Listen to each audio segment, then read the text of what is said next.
Gupit matapang na pwedeng katakutan. Ito na ang gupit na hindi mo makakalimutan. Mga brother, eto na. Kung gusto mo pagupit ng gupit matapang, okay, start na tayo! Boss Art TV.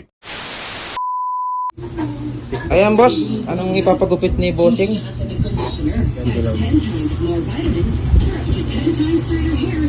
Parang brush fade na maiksi ito ah. Saan nalaman ni Bossing yung pwesto natin? Basta mo nalaman yung pwesto ko dito. Sa TikTok lang po, tapos sa page. Ayun, no? Doon pala niya nakita. Okay, start tayo. At yun nga mga brother, ang pwesto pala natin ay nalaman niya sa TikTok natin tsaka sa Facebook page. Okay, ano ba nga ba ang pag-uusapan natin yun mga brother? At yun na nga mga brother, gupit matapang to. Kaya ito, sundan mo ang tutorial sa to. Number 2 na guard yan mga brother. Sisimulan natin sa number 2 na guard. Okay. Yan, pabibilisin natin mga brother. At saglitan lang kasi pag number 2 munang nasa taas. Yun ito na siya mga brother oh. Kukunan natin ng detailer pa ganyan oh.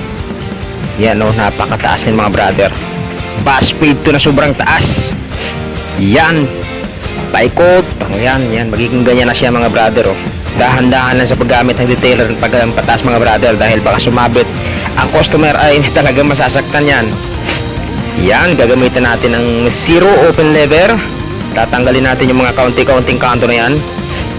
Okay, pagkatapos yung mga brother ng aahitan agad natin para magkahulma na kaagad siya. Para maging Shaolin ba? Yan oh.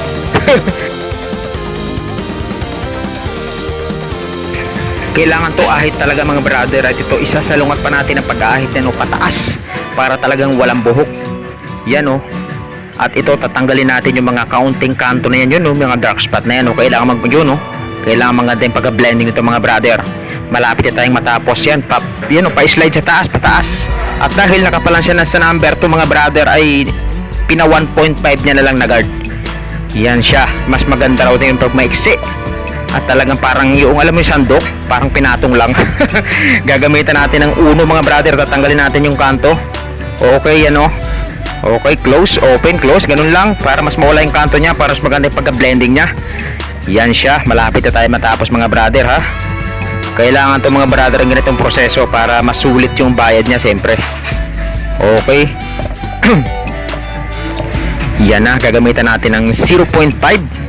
Kailangan matanggal natin at maganda yung pagka-blending nito mga brother. Makikita nyo mamaya itong itsura nito.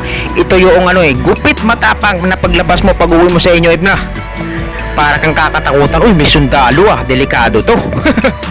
Ayan na, kaunting pabilis natin mga brother. Okay. Lalaro-laruin lang natin. Yun oh. Naka-open lever tayo.